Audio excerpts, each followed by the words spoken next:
Welcome to Voice Notes Suck with Jay and Dave.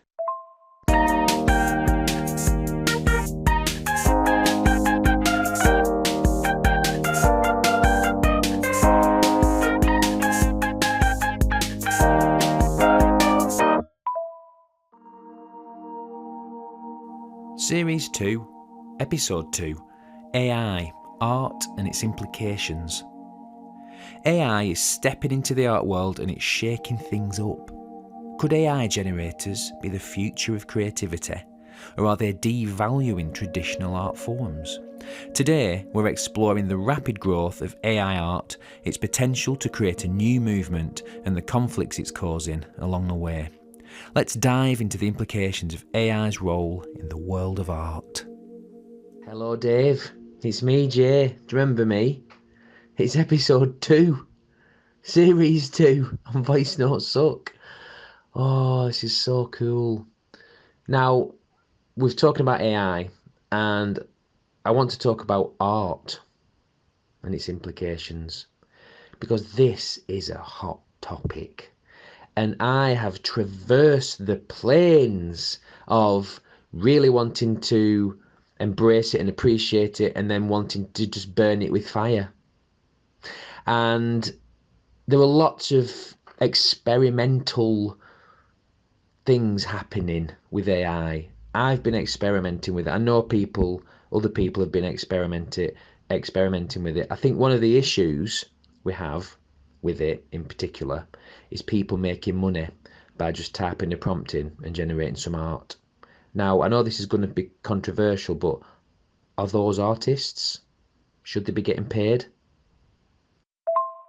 Jay, I remember you. I think I remember you. No, I do remember you. And yeah, episode 2, series 2. Like, what the hell? It's just crazy. Very excited to be here. Very, very thankful and grateful for all of the support that we've got from our audience and listeners. And yeah, can't wait to get to the end of series 2 and start thinking about series 3. That is a huge question.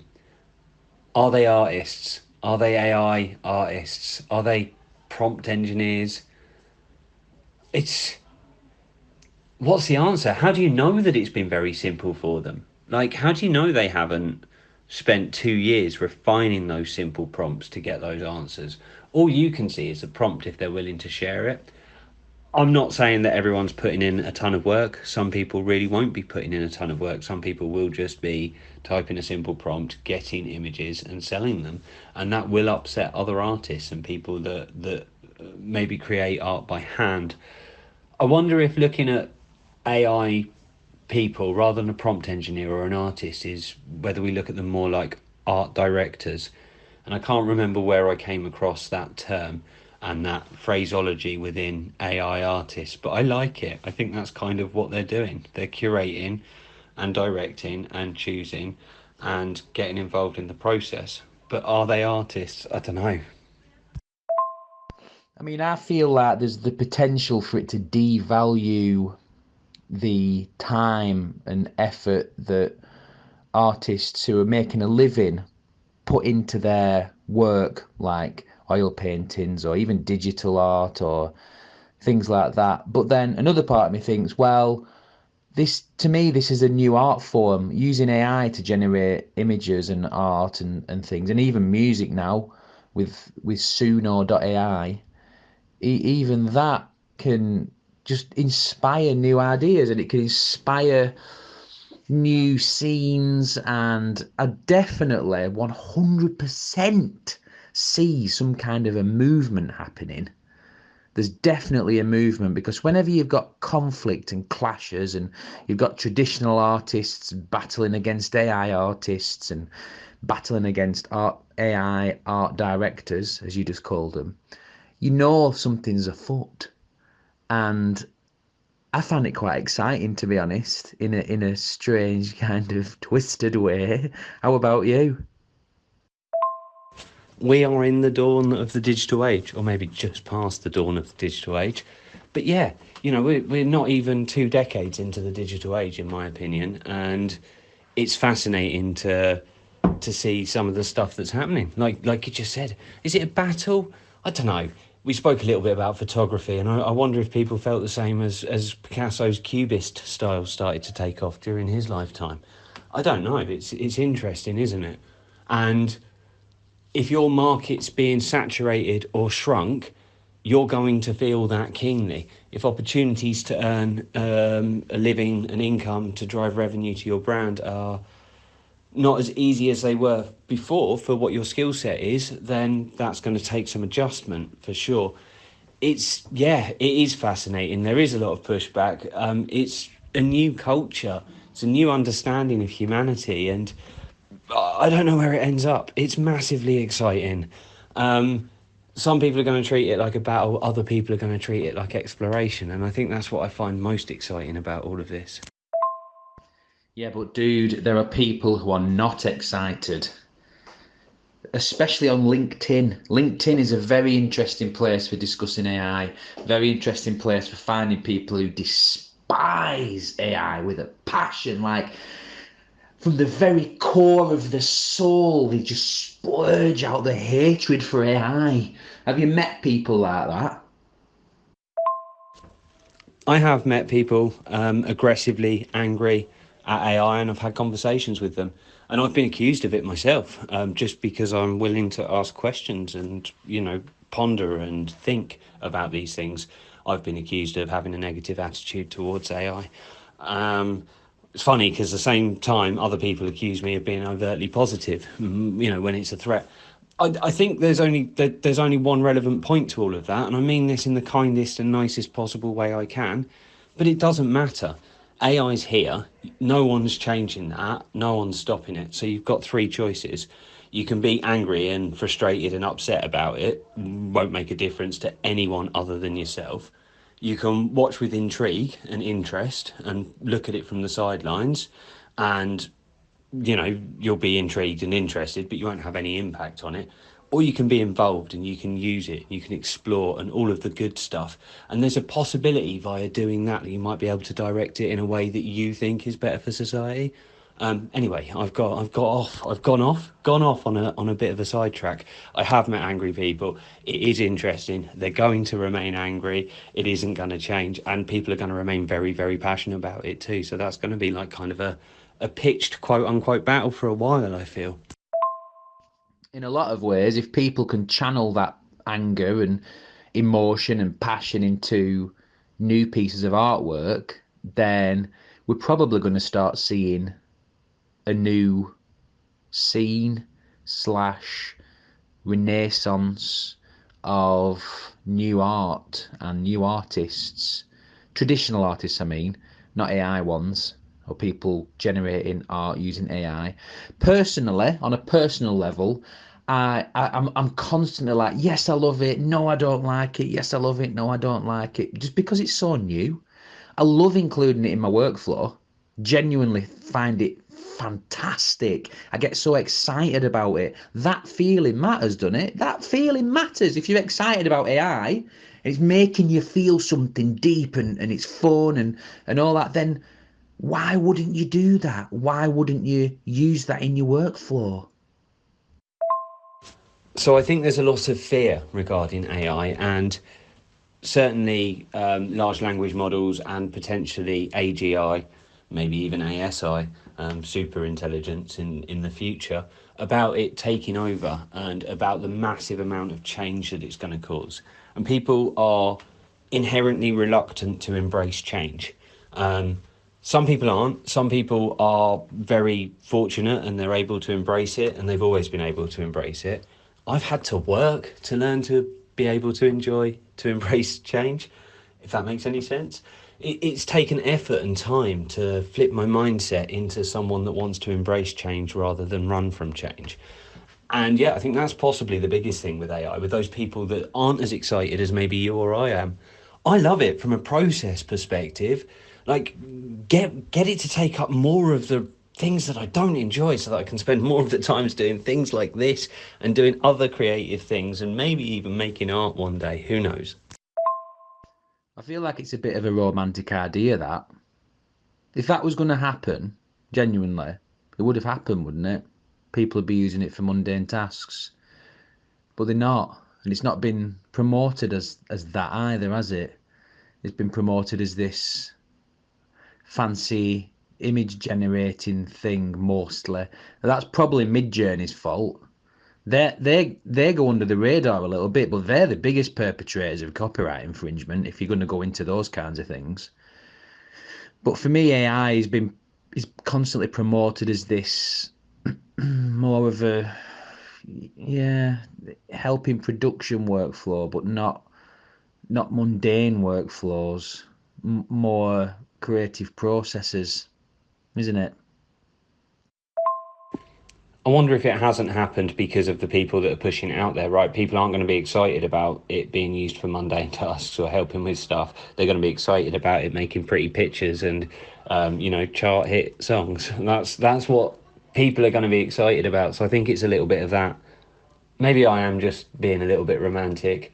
But I believe that AI and robotics, take over all human productivity at some point in terms of, what we need. I don't know if that happens in our lifetime or not, but I thoroughly believe it will happen.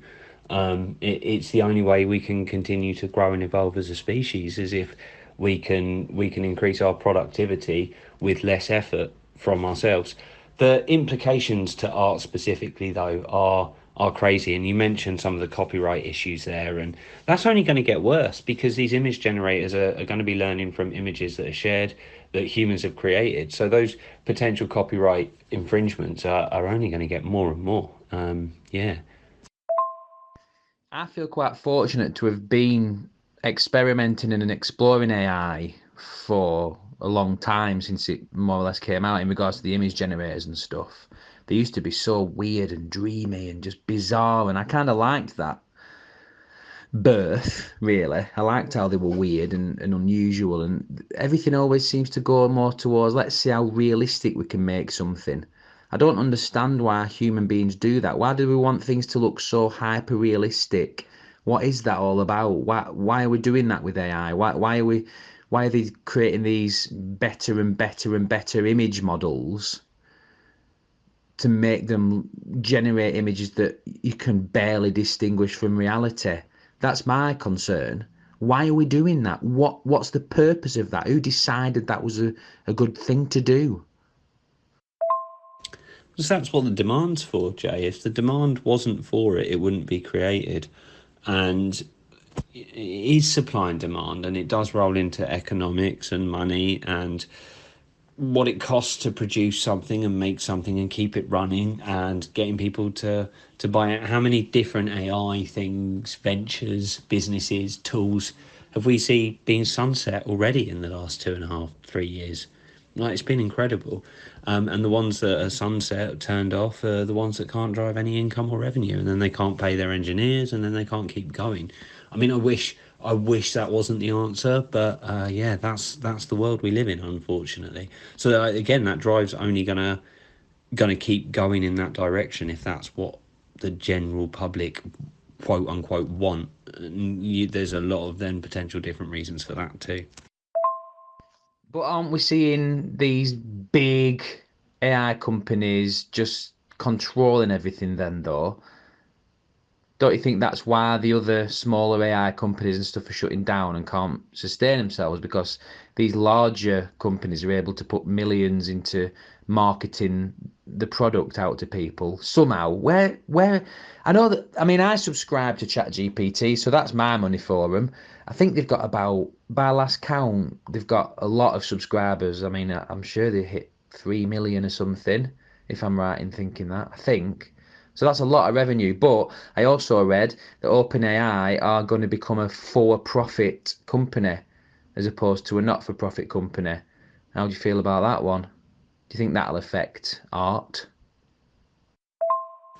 Well, Jay, you know that my main worry with all of this is we end up with 5 to 10 companies that own and produce everything. And then we don't even have governments. And that's just kind of the route that is going. Google, your Microsoft, your OpenAI, your whoever else is a massive AI company. I don't know. How does it affect the art field as well? I mean, it's just going to drive the imagery and the styling that the consumers are willing to pay for and want. maybe even told that they want. And I wonder if it just becomes like more and more generic in a way. And yeah, I don't know. It's interesting to think about that. Really interesting to think about that because it's going to be at the whim of those companies and what they think their users want. Yeah, I agree. Yeah, I mean, look at Adobe. They've fully gone full steam ahead in integrating AI into all their products. Photoshop, Premiere, After Effects. They've got Firefly 2 where you can generate images from text. Adobe Spark, you can just create full presentations just using images and text, and you can create new font styles and all sorts of stuff. I mean, they're huge. They are massive. They make billions of dollars from their users, so they can sustain themselves.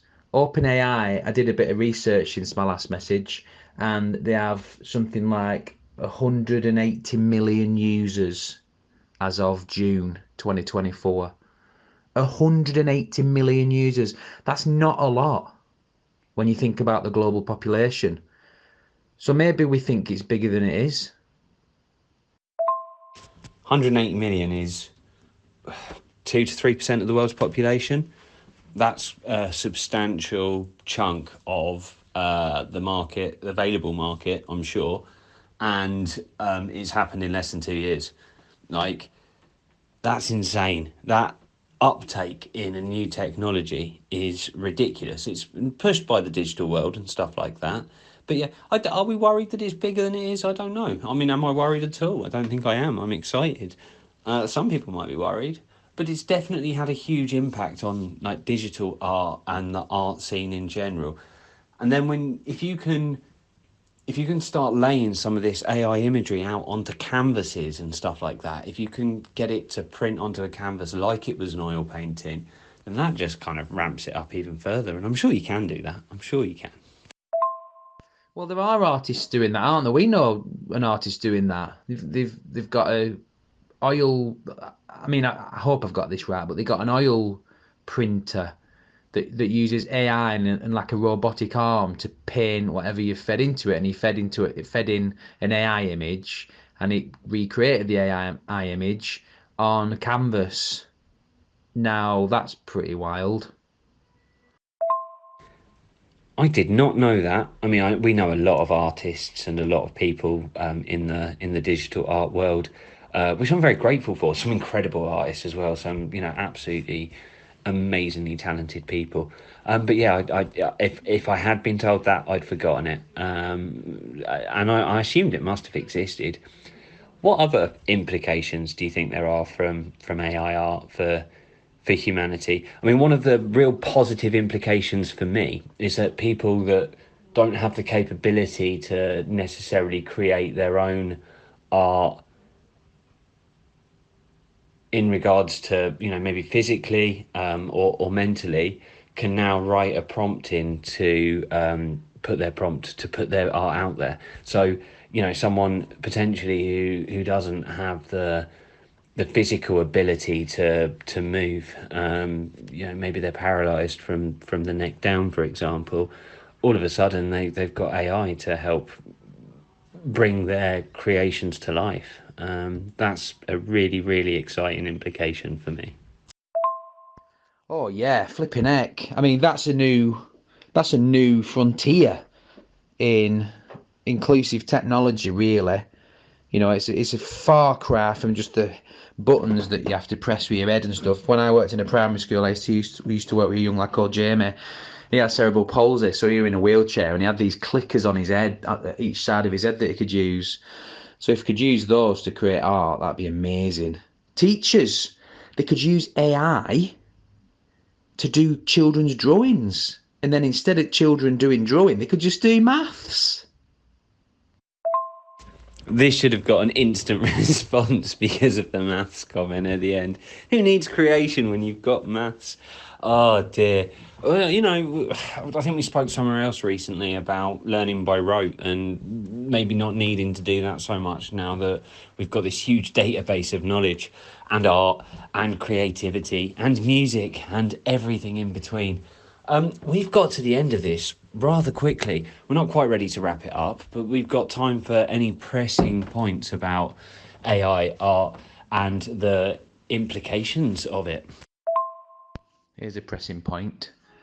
AI will eventually take over the world and artists' fingers will shrivel into indistinguishable digits.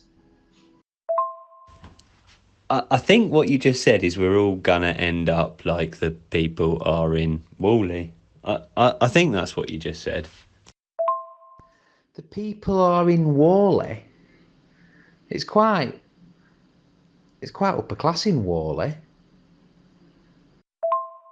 Well, they're all blobs that basically can't communicate and can't walk. That's what you said, wasn't it? We won't be able to use any of our stuff, and computers will do everything for us. Oh right, you're talking about the film, aren't you? Never seen it, mate. Never seen it. Yeah, a little bit. I do like a Disney film. I haven't seen some of the recent ones though. Anyway, all of that aside, I think for me we've covered it off. I think there's risk and reward with this. I think you're right with what you said earlier on a little bit about there being the opportunity for something new. Oh, I shouldn't summarise because we're going to do that in a minute. But I think we've discussed the easily foreseeable implications, and I think you've pointed out one or two that I hadn't thought of, and I can't think of any other potential implications of art and AI. I can, and it's artists training AI generators on their own catalogue of work to produce new and original and exciting new pieces of art. I feel that excites me a lot. Still yet to discover that properly. Nearly discovered it was Scenario, but then it turned into a paid plan and it was really expensive and I struggled to afford it and I just kind of gave up on that. So personally, if I could train an AI generator with my own artwork and produce new artwork from that and then build upon it, I feel like that's the future. That's a very good tool to be using. Yeah, that's something that's already out there as well, and it's fascinating. And I know a couple of people that have spent a lot of time and effort training their own AI art engines and using their own art to enhance them, and sometimes using their own AI outputs to enhance those AI engines. It's a fascinating concept. Right, well, I wish AI could help me make my tea right now, but it can't. So I think we need a summary, Dave. This has been a very interesting and hopefully rich discussion and food for thought. Food. That's what I need in my belly now. Food. I did it. I remembered to summarise AI art and its implications. Eventually. The first thing to say is that AI art has the potential to help us grow as a society and maybe even create a new art form. This possibly leads to growth in personal AI generators, which could then be the next major step in producing original art and creative output. Who knows? Developments have been vast in a short space of time and it seems to have caused some conflicts, possibly due to a lack of education and or a reluctance to embrace change, which then prompts these questions. Does AI art devalue traditional and digital art? Alternatively, is there a new movement rising, or is it a mixture of both? The uptake of AI art users has been phenomenal, and artists are even using robotic oil paint printers to transfer AI art onto canvas. Thanks for listening to episode 2 of series 2, AI art and its implications. Before you go, we have a question for our Spotify listeners. How do you feel about artwork generated entirely by AI? Let us know by answering the question on Spotify, and we'll explore some of those answers on X. You can find all of our links in the description. Make sure you check us out. Jay's been Jay, I've been Dave, and we'll see you next time for another episode of Voice Notes Suck. You've been listening to Voice Notes Suck with Jay and Dave.